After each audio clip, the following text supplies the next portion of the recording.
जब मैं पैटर्न की बात कर रहा हूँ तो 150 क्वेश्चन होते हैं, इतना समय मिलता है। इससे हटके inner insight of the pattern क्या है सर? बिल्कुल सर, आजकल बच्चा जब प्री दे के आता है, बिल्कुल, या इस बार मेंस भी जब स्टूडेंट दे के आया था तो यूपीएससी पैटर्न फॉलो हो गया, यूपीएससी पैटर्न फॉलो हो गया, ये एक लाइन लगभग हर टीचर हर स्टूडेंट के मन पे थी। आज वो बाबर का बेटा हुमायूं, हुमायूं का बेटा अकबर, अकबर का बेटा जहांगीर, ये जो रटने की विधि होती है उससे बढ़ के अब विचारधारा का टेस्ट एक तरीके से बनता जा रहा है। बिना पूरे साल प्रैक्टिस किए आप एग्जाम हॉल में ही अगर सीधा वो करने लग जाएंगे, जैसे कि अपन आंख बंद करके या कुछ अकड़ बकड़ बॉम्बे वो करके कुछ लोग क्वेश्चंस को सॉल्व करते हैं, तो वो फिर नेगेटिव मार्किंग को बढ़ा देता है।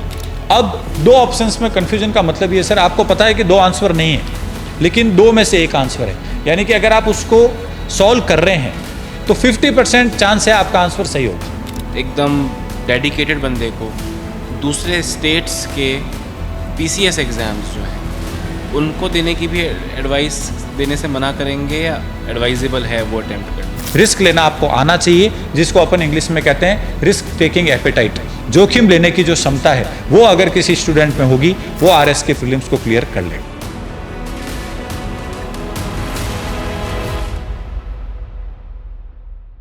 काम करो ऐसा कि पहचान बन जाए, हर कदम चलो ऐसा कि निशान बन जाए। जिंदगी तो हर कोई काट लेता है, मगर तुम जियो ऐसा कि मिसाल बन जाए। हेलो नमस्कार, उत्कर्ष के इस पॉडकास्ट सीरीज़ आरएस एक परिचय के पहले सीज़न के 7वें एपिसोड में एक बार फिर से आप सभी का तहे दिल, खुली बाहों और चेहरे पर मुस्कुराहट के साथ स्वागत है। आप सोच रहे होंगे कि अचानक से ये होस्ट कैसे बदल गया। हर बार जिस शक्ल को होस्ट के रूप में देखने की आपकी आदत है, उस आदत को इस बार होस्ट की जगह गेस्ट के रूप में आप देख पाएँ, और होस्ट जो एक होस्ट रहते हुए अपने अनुभवों को शायद साझा नहीं कर पाते हैं, क्योंकि उस वक्त जो गेस्ट इस पॉडकास्ट में आते हैं उनके ऊपर ज़्यादा फोकस किया जाता है, उनका जो थॉट प्रोसेस है वो आप लोग तक शेयर किया जाता है। तो मुझे ऐसा लगा, क्योंकि मेरे पास भी इस बार एक बार इस पॉडकास्ट सीरीज़ में आने का मुझे मौका मिला था एक गेस्ट के रूप में, तो तब से मेरे दिमाग में था कि प्रतीक सर जो कि हमेशा गेस्ट की भूमिका निभा रहे होते हैं, तो कहीं ना कहीं उनका अनुभव जो अभी तक आपने जितने भी एपिसोड्स देखे हैं उनके पास भी हर एपिसोड में कुछ ना कुछ इनपुट उस हर क्वेश्चन पे ज़रूर होता है। तो इस बार मैं बहुत खुशी से ये कह सकता हूँ कि इस बार मैं होस्ट कर रहा हूँ, और गेस्ट के रूप में आप हर बार के होस्ट प्रतीक पुरोहित सर को मेरे साथ देख पा रहे हैं।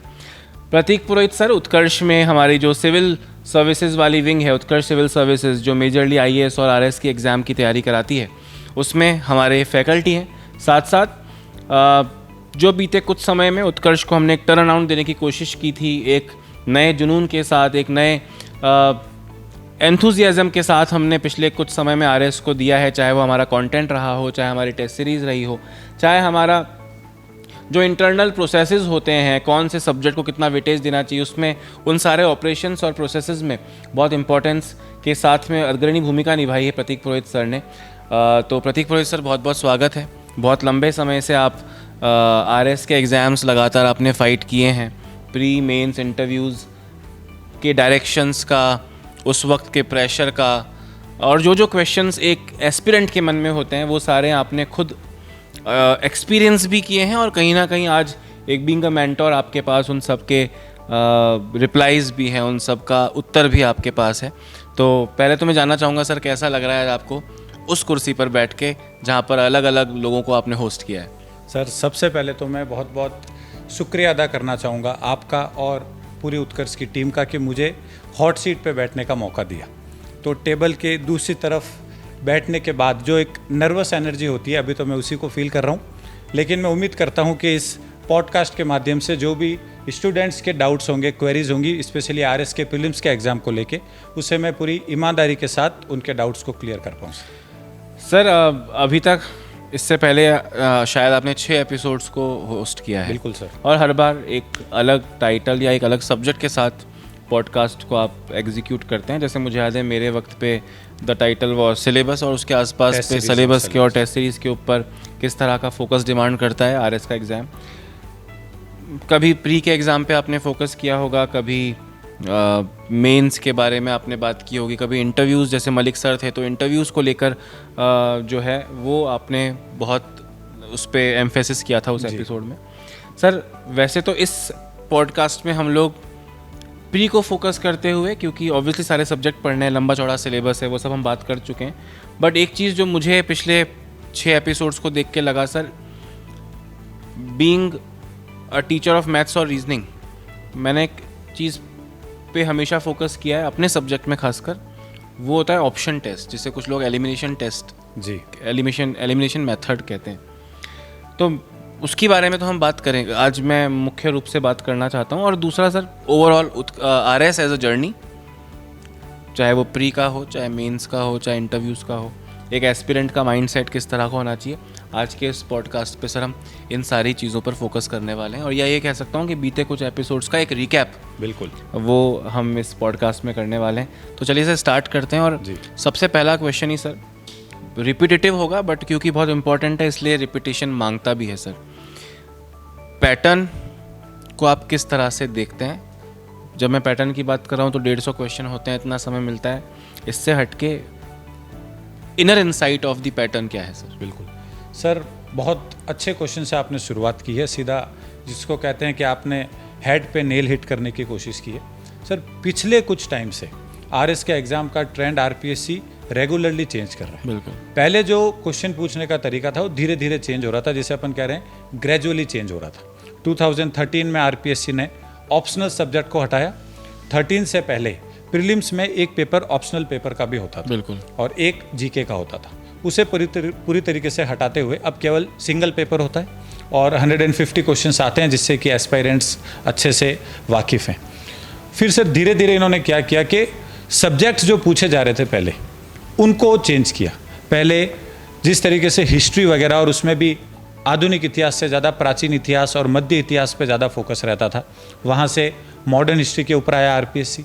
धीरे धीरे कला संस्कृति के ऊपर पहुँचे, और फिर उसके बाद 2016, 2018 वाले जो आरएस के प्रीलिम्स के पेपर हुए हैं स्पेसिफिकली, उसमें इन्होंने करंट अफेयर्स को ज़्यादा वेटेज देना शुरू किया।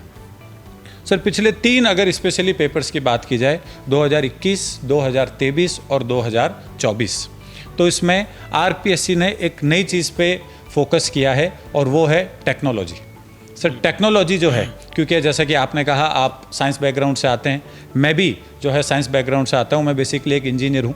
तो सर, टेक्नोलॉजी का जो पोर्शन है वो आरएस के प्रीलिम्स के पेपर में करंट अफेयर्स के साथ साथ बहुत ज़्यादा इंपॉर्टेंट हो गया।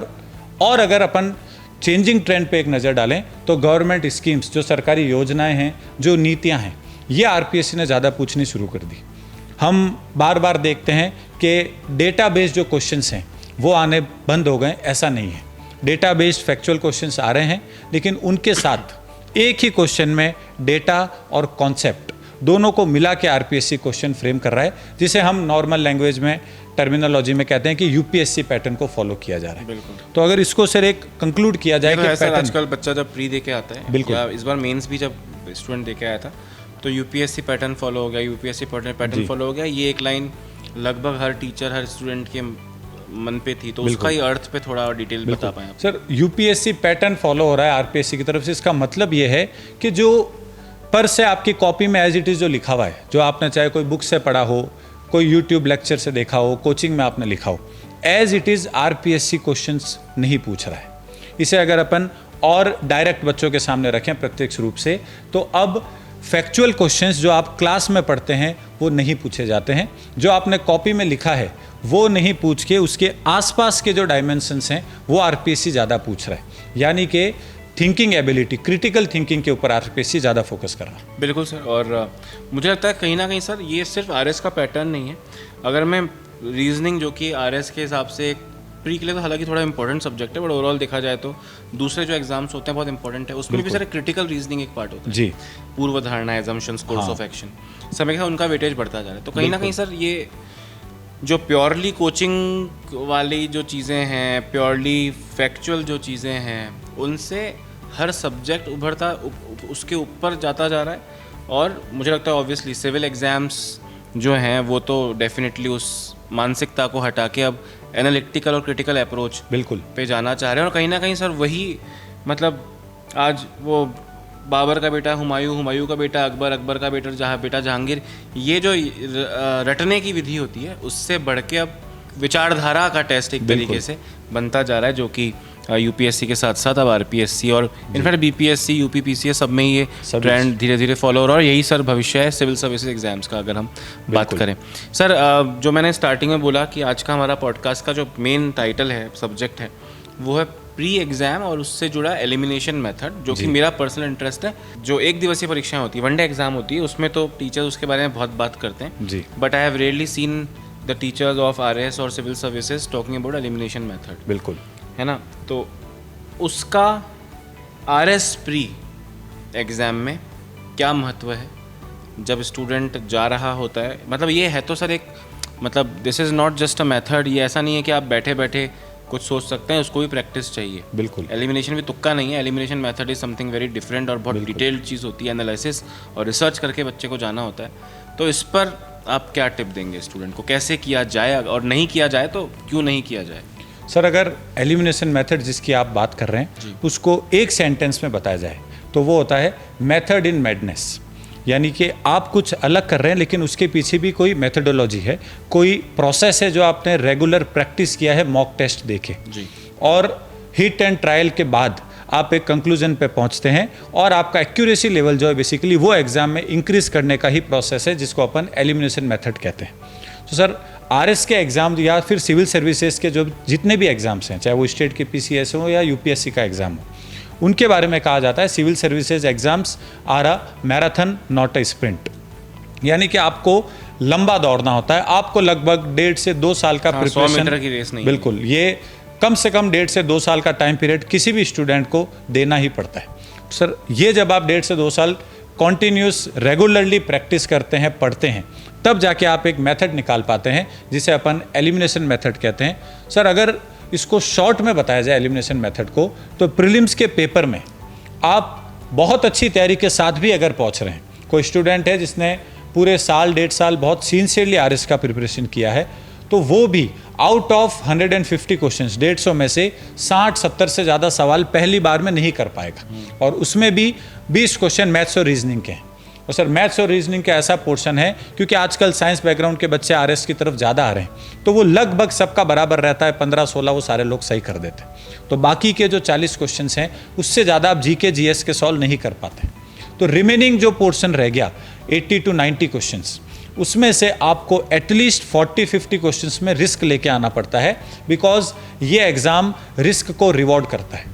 और किस तरह से आप रिस्क लेंगे, ऐसे क्वेश्चंस जिसमें आप श्योर नहीं है कि ये आंसर है, लेकिन आप 2 ऑप्शंस में श्योर है ये आंसर नहीं है, उनको जो अटेम्प्ट करने का तरीका है उसी को एलिमिनेशन टेक्निक या एलिमिनेशन मेथड कहा जाता है। बिल्कुल। तो आपकी एडवाइस क्या है, इसको इम्प्लीमेंट बच्चों को करना चाहिए कि नहीं? मैं अपनी नज़र में बोलता हूँ सर, मुझे लगता है कि elimination method is a blessing in disguise. बिल्कुल, मतलब मेरी नज़र में स्ट्रैटेजी ये होती है कि फाइनली जहाँ आप 100% श्योर है वहाँ तो आप सही आंसर क्लिक करके आगे बढ़ते हैं, सेलेक्ट करके आगे बढ़ते हैं, बट जहाँ पे आप कंफ्यूज्ड हैं वहाँ पे रिस्क टेकिंग कैपेसिटी आप कितनी ले सकते हैं और आप श्योरिटी से कितना नज़दीक हैं, उसके हिसाब से एलिमिनेशन मेथड यूज़ किया जाता है। तो क्या आरएस में भी ऐसा ही, मतलब कैलकुलेटिव रिस्क तो फिर भी है ही ना इसमें? बिल्कुल सर, अगर मैं अपने पर्सनल एक्सपीरियंस के बेसिस पे बोलूँ, जो आरएस के एग्ज़ाम्स मैंने दिए हैं प्रीलिम्स के जितने भी, तो sir without elimination technique RS का प्री क्लियर ही नहीं किया जा सकता।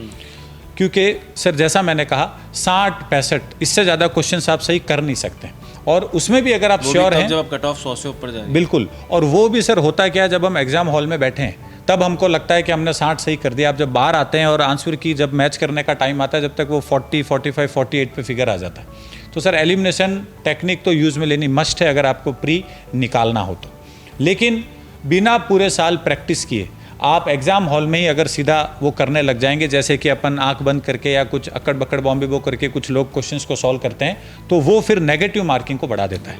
तो सर एलिमिनेशन टेक्निक मस्ट है, लेकिन उससे पहले आपको मॉक टेस्ट में, क्लास टेस्ट में, प्रैक्टिस टेस्ट में उसको कंटिन्यूसली यूज़ करना पड़ता है, तब आप एक मेथड निकाल पाते हैं। हर इंसान का अपना एक तरीका है एलिमिनेशन मेथड को यूज़ लेने का, क्योंकि सर जब आरएस के पेपर की बात की जाती है तो 3 टाइप के क्वेश्चंस होते हैं। फर्स्ट ग्लांस में, पहली नज़र में कुछ क्वेश्चंस होंगे जो आपको सीधे आ जाएंगे, वो इजी क्वेश्चंस हैं, लेकिन वो हर कैंडिडेट को आते हैं। सेकंड, दूसरी बार जब आप नज़र डालते हैं तो कुछ ऐसे क्वेश्चंस आते हैं जो इसमें आपको थोड़ा हल्का फुल्का डाउट रहता है, लेकिन आप वो कर देते हैं सोच के। तीसरा नंबर आता है उन क्वेश्चंस का जिसमें आपको 50-50 डाउट है, 2 ऑप्शंस आपको पता है आंसर नहीं है, लेकिन जो 2 रिमेनिंग ऑप्शंस हैं, जो बचे हुए ऑप्शंस हैं, उसमें से कौन सा आंसर है उसमें आप श्योर नहीं है। और ये किया जाता है सर पेपर के लास्ट में, जब आपके पास करने को और कुछ ना बचे। बिल्कुल, ये सर एक्चुअल में 3 घंटे और 10 मिनट का टाइम अलॉट किया जाता है आरएस के प्रीलिम्स के पेपर में। पहले लगभग 90 to 100 मिनट्स, यानी कि लगभग 1.5 से पौने 2 घंटे आपको जो क्वेश्चंस अच्छे से आ रहे हैं उसमें करिए, गोला भरिए, क्योंकि मैथ्स रीजनिंग थोड़ा टाइम कंज्यूमिंग आने लग गया है। आपका ही सर फील्ड है तो आप इसको और बेहतर ढंग से जानते हैं कि रीजनिंग थोड़ा कैलकुलेटिव आने लग गया है, थोड़ा सा एनालिटिकल जैसा आपने कहा, और बाकी के भी जो क्वेश्चंस हैं वो आसान नहीं आ रहे हैं। क्वेश्चंस में या तो क्वेश्चन की लैंग्वेज में आरपीएससी फंसाता है या ऑप्शंस में कंफ्यूज कर देता है, तो लगभग 1.5 से पौने 2 घंटा इसी में निकल जाता है। रिमेनिंग जो 1.5 घंटा है उसमें आपको एलिमिनेशन मेथड पे आना पड़ता है, और sir risk and reward approach है, जैसा मैंने पहले कहा। विदाउट रिस्क आरपीएससी आपको आरएस के प्री का एग्जाम क्लियर करने का चांस ही नहीं देगा। रिस्क और रिवॉर्ड प्रोपोर्शनल तो होते हैं। बिल्कुल सर, सर रिस्क लेनी ही पड़ती है। अगर कोई स्टूडेंट है, कोई एस्पायरेंट है, अभ्यर्थी है जो आरएस की तैयारी कर रहा है, तो वही रिस्क है, क्योंकि आप 8 से 10 लाख कैंडिडेट्स के बीच में फाइट करके टॉप 1800 में आना चाहते हैं। सेकंड रिस्क है सिलेबस को कवर करने में। आरएस जैसे एग्जाम में कहा जाता है कि everything under the sky is in syllabus, जो कुछ भी आपके चारों तरफ है सब कुछ सिलेबस में है, लेकिन आप सब कुछ पढ़ नहीं सकते। तो क्या नहीं पढ़ना है ये आपको डिसाइड करना है, ये भी एक तरह का रिस्क है। और तीसरा रिस्क है पेपर अटैम्प्ट करने में, तो और वो रिस्क है सर एलिमिनेशन मेथड। आपको चांस लेना ही पड़ता है, और सर ये एक साइंटिफिक मेथड है, मैथमेटिकल मेथड है। आप एलिमिनेशन टेक्निक से, जैसे हम आगे डिस्कशन बढ़ाएंगे तो मैं बताऊंगा कैसे आप अपने स्कोर को 10 से 20 नंबर आगे लेके जा सकते हैं, जो नॉर्मली आपका प्रीलिम्स में स्कोर आता उसके मुकाबले। सर अभी आपने नेगेटिव मार्किंग के बारे में बात करी कि एलिमिनेशन मेथड अगर गलत तरीके से इस्तेमाल किया तो नेगेटिव मार्किंग बढ़ जाएगी जी। और सर ये बहुत इंपॉर्टेंट चीज़ है। नेगेटिव मार्किंग की वजह से हम शायद हम जितना केपेबल थे हम उससे कम स्कोर कर पाते हैं। जी सर जब हम प्रीलिम्स के एग्ज़ाम में जाते हैं या किसी भी एग्ज़ाम में जाते हैं जो ऑब्जेक्टिव बेस्ड है, ऑब्जेक्टिव टाइप है, जैसा हमारा आरएस प्री है जी सर, उसमें बच्चा हमेशा अपनी पिछले साल की कट ऑफ को एक मानक लेके, एक आइडियल नंबर लेके चलता है। कुछ हद तक वो सही होगा, कुछ बार ये गलत भी प्रूव हुआ होगा। इस पर पहली बात तो आपकी क्या टिप्पणी है? और दूसरा सर, अगर मैं एक बहुत क्लियर, बिना किसी लार्ज अम्ब्रेला से बाहर निकाल के एकदम एक्यूट होने की अगर बात करूँ सर, तो प्री को किस फॉर्म में अटैम्प्ट करें? मतलब एग्जैक्ट आपसे पूछना चाह रहा हूँ सर कि जैसे मैं आपसे पूछूंगा सर कौन कौन से सब्जेक्ट्स तैयार करके जाएं, बहुत ज़्यादा अच्छे से तैयार करके जाएं, और एग्ज़ाम में कौन से सीक्वेंस में सब्जेक्ट्स चूज़ करके हम आगे बढ़ें, या जिस तरह जो पैटर्न, जो क्वेश्चन का सीक्वेंस है उसी में करते जाएं, या हमारे से कुछ सब्जेक्ट पिक करें। मैं चाहूँगा सर इसमें आप ना एकदम एक्यूरेट हों कि एक विद्यार्थी जो आज आपके इस पॉडकास्ट को देखने के बाद अगर तैयारी शुरू करे तो वो आर्ट एंड कल्चर की किताब खोल के बैठे, इंडियन हिस्ट्री की या मैथ्स रीजनिंग से स्टार्ट करे। वो एग्जैक्ट टिप कम से कम शब्दों में आपकी क्या होगी सर? सर सबसे पहले मैं ये कहना चाहूँगा कि आरएस के प्री का एग्ज़ाम जो है वो कंडक्ट इसलिए करवाया जाता है कि जो नॉन सिंसियर कैंडिडेट्स हैं, जो सिर्फ फॉर्म भर देते हैं, उनको एलिमिनेट किया जा सके। सिंसियर कैंडिडेट्स आरएस के प्री को निकाल देते हैं जिन्होंने लगभग 6 से 8 महीने अगर तैयारी की हो। अब सर आपने क्वेश्चन पूछा पहला कट ऑफ पे, तो सर मैं स्टूडेंट्स को क्लियर शब्दों में कहना चाहूँगा कि कट ऑफ 2 फैक्टर्स पे डिपेंड करता है। पहला डिपेंड करता है कि जिस साल आप प्रीलिम्स का एग्जाम दे रहे हैं उस साल नंबर ऑफ वैकेंसीज कितनी है, और दूसरा डिपेंड करता है पेपर के लेवल पे कि पेपर कैसा आया है। और जो स्टूडेंट तैयारी करके जाता है वो सर 15-20 मिनट में उसको आइडिया लग जाता है कि पेपर का लेवल कैसा है।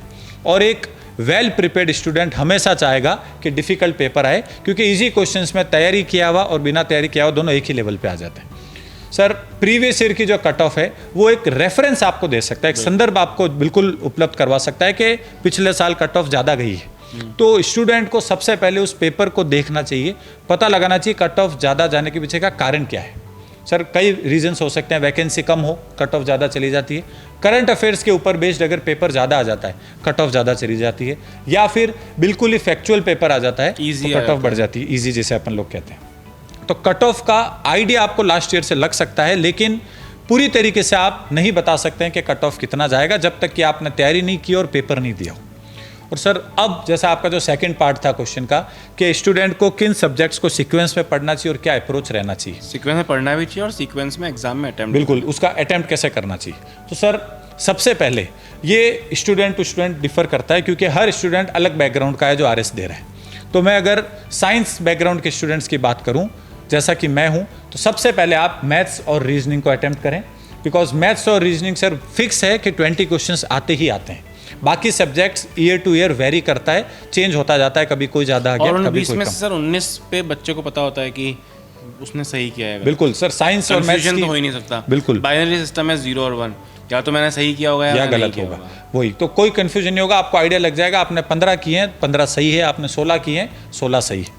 उसके बाद सर अगर कोई तैयारी किया हुआ स्टूडेंट है तो उसको अपने वीक पॉइंट्स पता होने चाहिए और स्ट्रॉन्ग पॉइंट्स पता होने चाहिए जो आपके स्ट्रॉन्ग सब्जेक्ट है। जैसे फॉर एग्जांपल मेरी बात करूं तो आर्ट एंड कल्चर हो गया, भूगोल हो गया, ज्योग्राफी हो गया, तो आप उनको पहले अटेम्प्ट करिए धीरे धीरे। सर एग्जाम हॉल में क्या रहता है कि हम वेल प्लान्ड तरीके से आते हैं, हम सब सोच के आते हैं, लेकिन वहाँ पे सारी चीज़ जो है वो आगे पीछे हो जाती है, क्योंकि आरपीएससी क्या करता है, क्वेश्चंस का सीक्वेंस अलग रखता है और जो आसान सवाल है उनको बीच में छुपा के रखता है। तो you have to pick and choose, आपको ढूंढ ढूंढ के ईजी क्वेश्चंस को सॉल्व करना होता है। आपके पेपर का पहला 1 घंटा इसी में जाना चाहिए कि मैथ्स रीजनिंग को सॉल्व किया जाए, ईजी क्वेश्चंस को ढूंढ के सॉल्व किया जाए जो आपके स्ट्रॉन्ग सब्जेक्ट्स के हैं।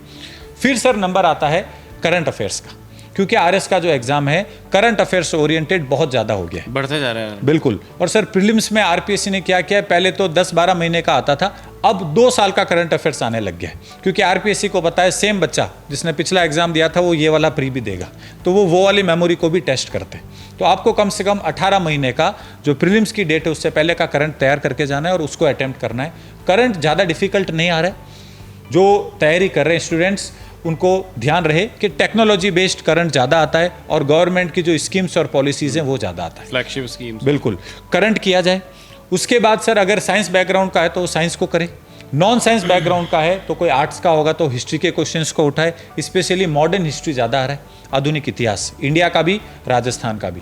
इंडिया का आर्ट एंड कल्चर ज़्यादा आ रहा है, चाहे वो आधुनिक इतिहास की बात करें, मध्य इतिहास की करें, प्राचीन इतिहास की करें, कला संस्कृति पे ज़्यादा क्वेश्चंस आ रहे हैं, उसको सॉल्व किया जाए। और इस तरीके से धीरे धीरे आप पिक एंड चूज करते हैं अपने सब्जेक्ट्स को, अपने स्ट्रॉन्ग पॉइंट्स को। और पहले लगभग जैसा आपने डिस्कस किया 90 से 100 मिनट में एक स्टूडेंट को ये मेक श्योर करना होगा कि वो कम से कम 60 से 70 सवाल अच्छे से अटेम्प्ट कर चुका हो। बिल्कुल सर। सर एक चीज़ जो मुझे कंफ्यूज करती है वो ये, अगर कोई बच्चा एसएससी की तैयारी करता है बिल्कुल, तो एग्ज़ाम बहुत फ्रीक्वेंटली उसके सामने आते हैं जी। और अगर कोई बच्चा राजस्थान में पटवारी एग्ज़ाम की तैयारी कर रहा हो तो ग्राम विकास अधिकारी का एग्ज़ाम भी देता है, वो सीटी का एग्ज़ाम उससे पहले देता है पात्रता के रूप में।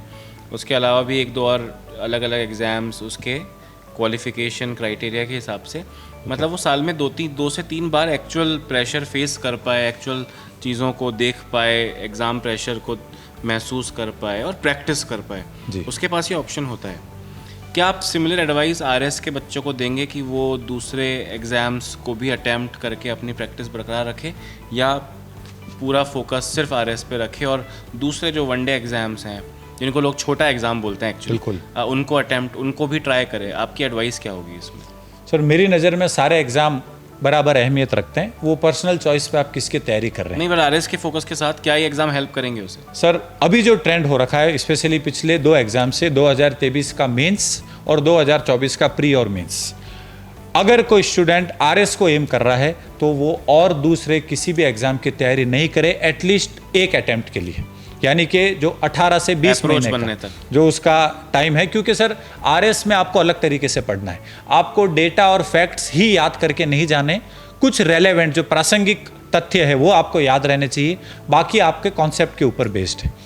सर फिर भी अगर आप आरएस की तैयारी करते हो तो कुछ एग्जाम्स हैं जिनको आप साथ साथ प्रिपेयर कर सकते हो, जैसे कि एसआई का एग्जाम हो गया, सब इंस्पेक्टर, काफ़ी दोनों के एग्जाम के सिलेबस में जो है वो सिमिलरिटी, मगर बाकी के जैसे एग्जाम, हालांकि अप्रोच में 19-20 फर्क तो है। बिल्कुल, अप्रोच में तो सर अब तो और ज़्यादा डिफरेंस आ गया है, मगर फिर भी क्योंकि एक ऐसी र्यूमर भी चली थी कि एसआई को आरएस के एग्जाम के थ्रू ही डाल दिया जाएगा, या ईओआरओ का एग्जाम हो गया कि आरएस के थ्रू ही कर देंगे, गवर्नमेंट की तरफ से अभी इस पर कोई क्लैरिटी नहीं आई है। लेकिन सिलेबस में जब सर ओवरलैपिंग रहता है, 70-80% सिलेबस सेम है, तो आप कर सकते हो। बाकी एग्जाम्स जैसे आपने बोला वीडियो का जो एग्जाम्स है, ग्राम विकास अधिकारी जो वीडियो के नाम से हो रहा है, या कांस्टेबल का पेपर हो, पटवारी का एग्जाम हो, ये अब अलग हो गए।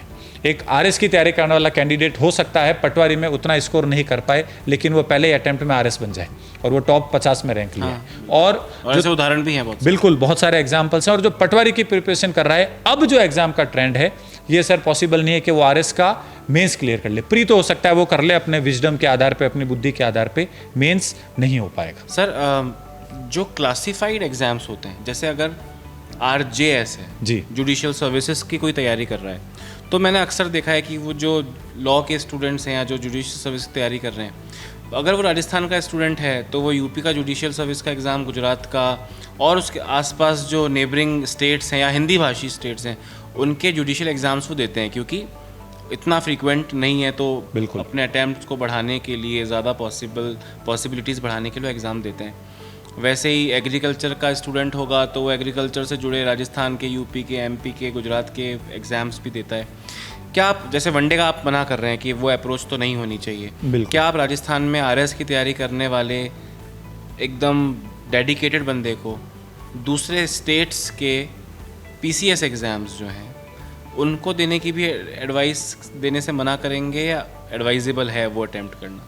सर सबसे पहले जैसा आपने कहा, जो जुडिशरी के एग्जाम्स हैं, सर जुडिशरी के एग्जाम्स है, मैं उससे कंपेयर नहीं कर रहा हूँ, बस एक रेफरेंस दे रहा था। लेकिन उसमें सर वो दूसरे स्टेट के इसलिए दे पाते हैं क्योंकि जुडिशरी वही दे पाएगा जिसने LLB किया है, तो वो वाला सिलेबस सेम रहता है, तो वो पोर्शन सेम है। लैंग्वेज में हिंदी इंग्लिश आती है, वो सेम है। स्टेट की अपनी लैंग्वेज आ जाती है, वो पोर्शन अलग है। और स्टेट के जो लॉ, हिंदी भाषी, बिल्कुल सर, हिंदी भाषी प्रदेशों में भी जैसे 8वीं अनुसूची में अगर कोई भाषा है तो उसका पेपर जैसे गुजरात वगैरह में ले लेते हैं। RS के एग्जाम में सर, या स्टेट PCS की अगर हम लोग बात करें तो इसमें सर क्या रहता है, हर स्टेट में पैटर्न अलग है। कहीं पे ऑप्शनल पेपर अभी भी हो रहा है। हाँ, पर जैसे यूपी में पिछले कुछ समय में दो साल पहले शायद ऑप्शनल हट गया। बिल्कुल, यूपी में 2 साल पहले GS 1 2 3 4 4 पेपर वहाँ पे सेम कर दिया, क्योंकि सर ये धीरे धीरे सारे एग्जाम्स UPSC के पैटर्न की तरफ जा रहे हैं।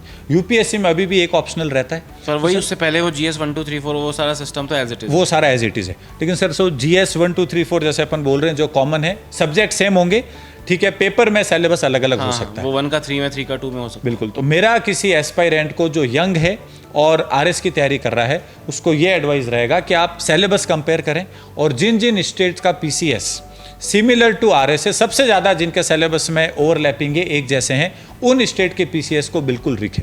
लेकिन सर इसमें एक क्राइटेरिया ये है कि RS का एग्ज़ाम देने के बाद आप राजस्थान में ऑफिसर बनते हैं। जैसा आपने कहा डायनामिक एग्जाम है, RS एक पोस्ट का नाम है। आप RS बन सकते हैं, RPS बन सकते हैं, अकाउंट सर्विस में तहसीलदार, बहुत सारी पोस्ट है।